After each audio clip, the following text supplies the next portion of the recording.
1998 नवंबर, रात के 3 बज रहे थे। लाहौर के मोहल्ला अनारकली में एक छोटी सी दुकान के पीछे एक आदमी बैठा था। सामने चाय का कुल्हड़, हाथ में एक पुरानी उर्दू अखबार और आंखों में वो खालीपन जो सिर्फ उन लोगों की होती है जो जानते हैं कि जिंदगी का हर पल उधार का है। उसका नाम था करीम चाचा।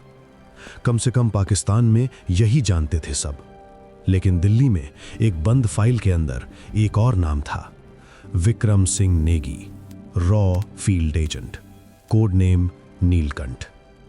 उसने पाकिस्तान की मिट्टी पर पहला कदम रखा था 1981 में, और 20 साल तक वो वहीं रहा, जिंदा, खामोश और बेहद खतरनाक। 2001 की एक सुबह इस्लामाबाद में एएसआई का एक वरिष्ठ अधिकारी अपनी कुर्सी पर बैठा था।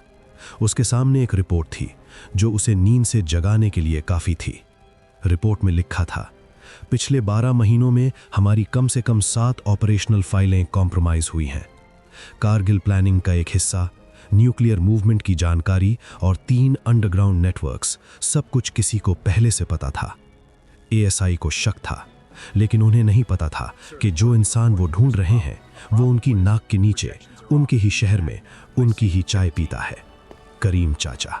ये कैसे हुआ? एक हिंदुस्तानी आदमी 20 साल तक पाकिस्तान में रहा, उनकी भाषा बोली, उनके मोहल्लों में जिया, उनकी मस्जिदों में गया, उनके बच्चों के साथ खेला, और कोई जान नहीं पाया। दुनिया को क्या पता नहीं था? ये सिर्फ एक आदमी की कहानी नहीं है, ये उस खामोश युद्ध की कहानी है जो कभी अखबारों में नहीं आया, जिसमें न टैंक थे न मिसाइलें, सिर्फ एक इंसान था और उसका हौसला। 1971 में जब पाकिस्तान 2 टुकड़ों में बटा, बांग्लादेश का जन्म हुआ, तो दुनिया ने देखा कि इंटेलिजेंस एक नेशन को बदल सकती है। उसी साल इंदिरा गांधी ने रॉ को नई जिम्मेदारियां दी, और उसी दशक में एक नई पीढ़ी के एजेंट तैयार होने लगे। विक्रम सिंह नेगी उत्तराखंड के एक छोटे से गांव से था, पहाड़ की संतान। आईपीएस का एग्जाम पास किया था, लेकिन रॉ ने उसे एक अलग रास्ता दिखाया। 1979 में उसकी ट्रेनिंग शुरू हुई। 2 साल तक उसे सिखाया गया उर्दू, पंजाबी, इस्लामी रीति रिवाज, पाकिस्तानी सांस्कृतिक बारीकियां। उसे पढ़ाया गया कि कैसे एक हिंदू राजपूत एक पंजाबी मुसलमान बन जाए, कैसे नमाज पढ़े, कैसे कलमा याद करे, कैसे वो जिंदगी जिए जो उसकी नहीं थी। और जब वो तैयार हुआ तो उसे एक नई पहचान दी गई, करीम अहमद खान, लाहौर निवासी, कपड़ा व्यापारी। एक काल्पनिक बचपन, एक काल्पनिक परिवार, एक काल्पनिक इतिहास और एक असली मिशन।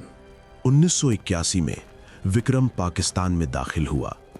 ये वो दौर था जब पाकिस्तान अफगानिस्तान की जंग का केंद्र बना हुआ था। CIA, ISI, मुजाहिदीन सब एक साथ काम कर रहे थे। हथियार आ रहे थे, पैसा आ रहा था, और इस भीड़ में एक नया चेहरा किसी को दिखता नहीं था। करीम चाचा पहले लाहौर के अनारकली बाजार में एक छोटी कपड़े की दुकान से शुरू हुए।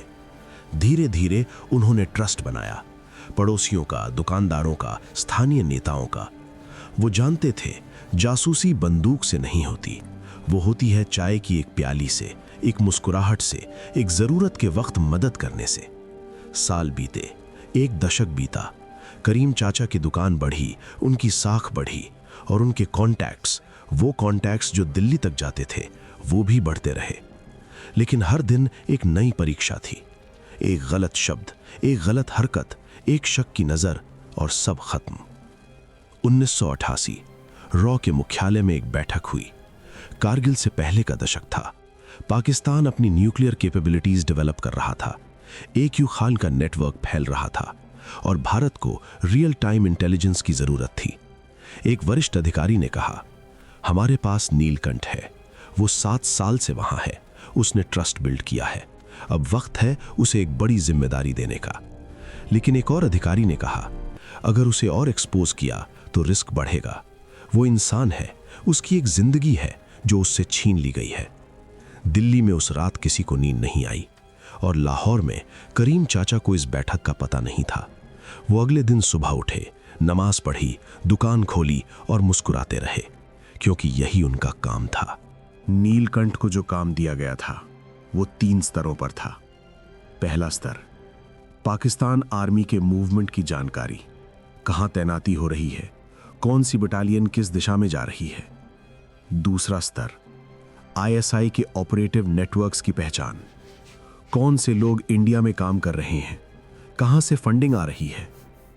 तीसरा स्तर और सबसे खतरनाक, पाकिस्तान के न्यूक्लियर प्रोग्राम से जुड़ी कोई भी जानकारी जो मिल सके। लेकिन यह सब बिना किसी मॉडर्न टेक्नोलॉजी के करना था। कोई सैटेलाइट फोन नहीं, कोई इनक्रिप्टेड ईमेल नहीं। कम्युनिकेशन होती थी डेड ड्रॉप के जरिए। एक तय जगह, एक तय वक्त, एक छोटी सी पर्ची, कभी एक किताब के अंदर एक संदेश, कभी एक कपड़े के बंडल में छुपी एक माइक्रोफिल्म। ये वो दुनिया थी जहां हर चीज कोड में थी और गलती की कोई गुंजाइश नहीं थी।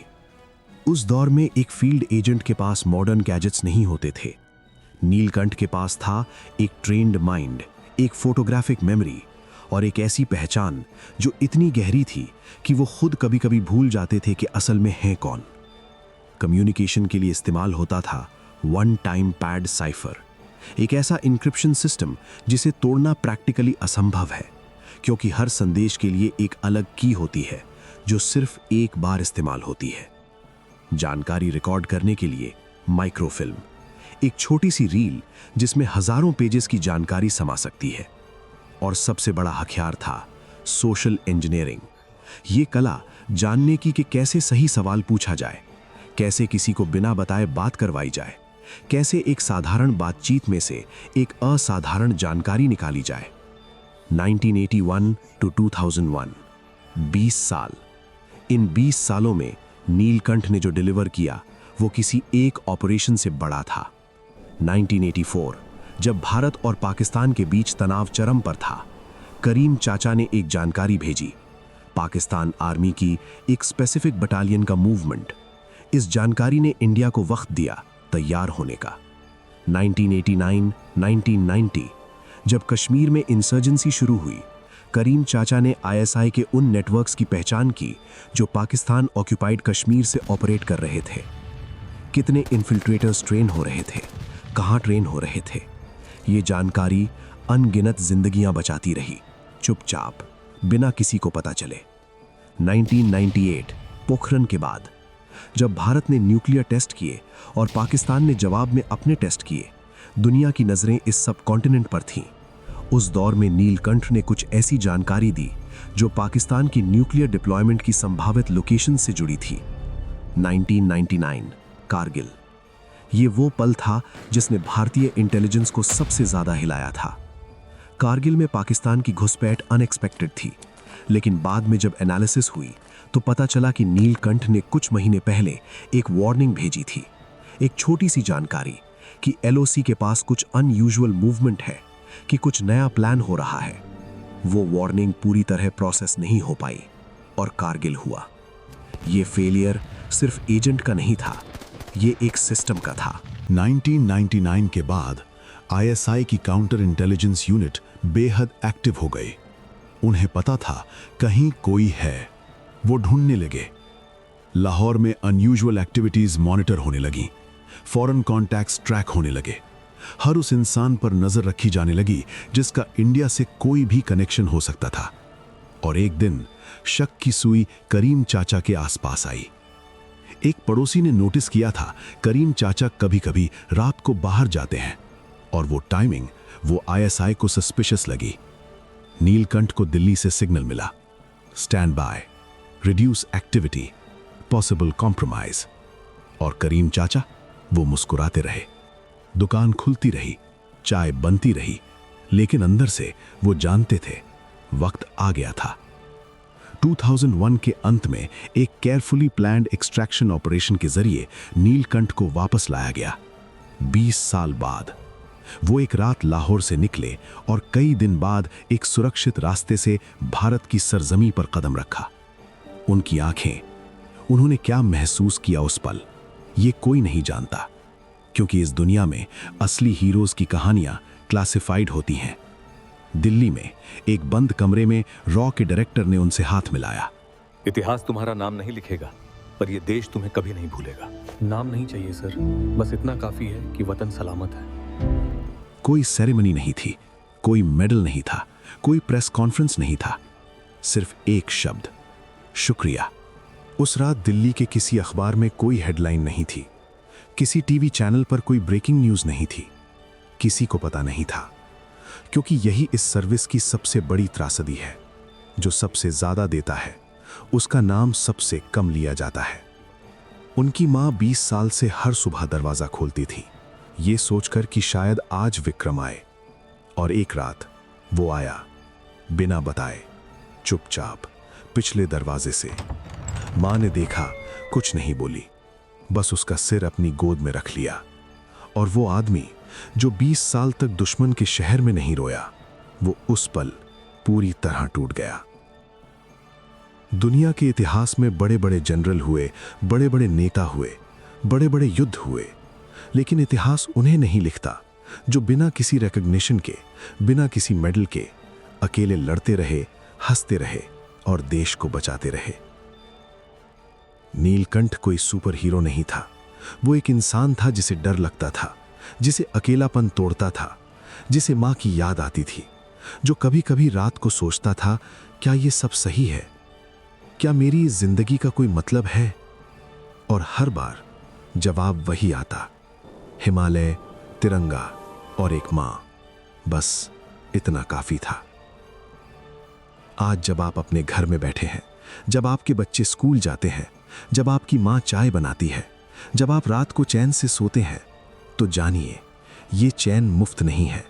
इसकी कीमत चुकाई है किसी ने अपना नाम देकर, किसी ने अपनी पहचान देकर, किसी ने अपने 20 साल देकर। वो मरा नहीं, वो बस खामोश हो गया, और खामोशी असली बहादुरों की भाषा होती है।